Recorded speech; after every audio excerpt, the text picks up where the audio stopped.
Welcome to the audiobook of The Great Housing Hijack.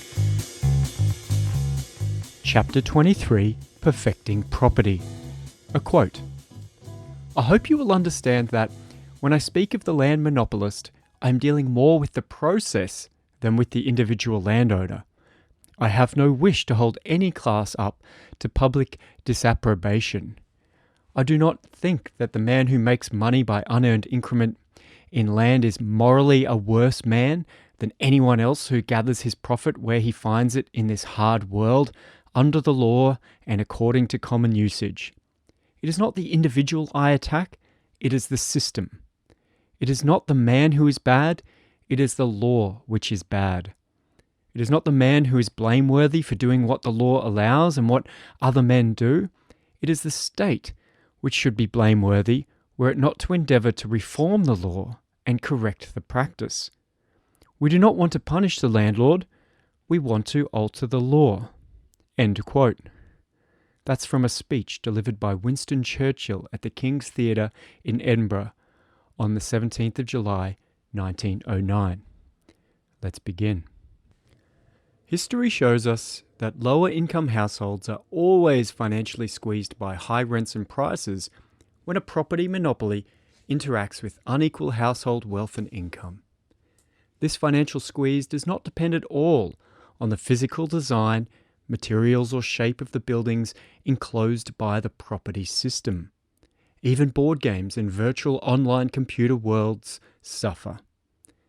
This means that there is no shortage of places and times to look at for solutions, in the past and the present, in Australia and abroad.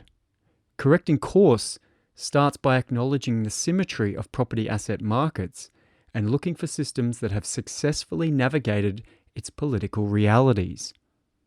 These usually involve creating a housing system that bypasses the property monopoly.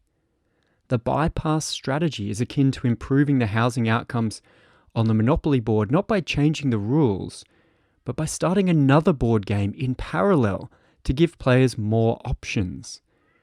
Although simple conceptually, real countries don't have a spare monopoly board with unowned but accessible locations, so it is worth learning how these systems were created.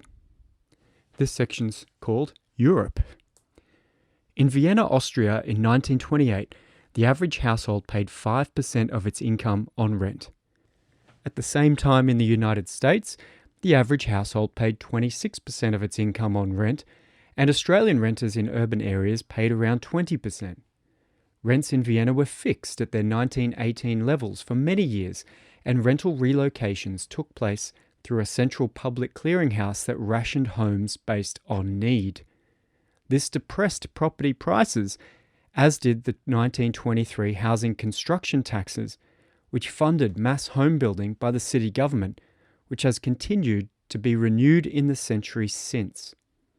Today, half of Viennese households live in more than 400,000 homes at a below-market regulated rent, and tenants save around 700 million euros compared to private sector rental.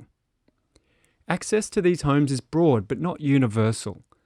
Controversially, a politician living in one of these homes caused a stir when people argued that other, more needy households should get the low rent. But regardless of such minor controversies, there is broad public acceptance that providing cheap non-market housing is part of the basic function of a city government. Sweden's 1 million homes program was an ambitious endeavour that got 1 million new homes built in Sweden between 1965 and 1974. This was a free sample of the audiobook of The Great Housing Hijack. To get full access, sign up as a paid subscriber at fresheconomicthinking.com.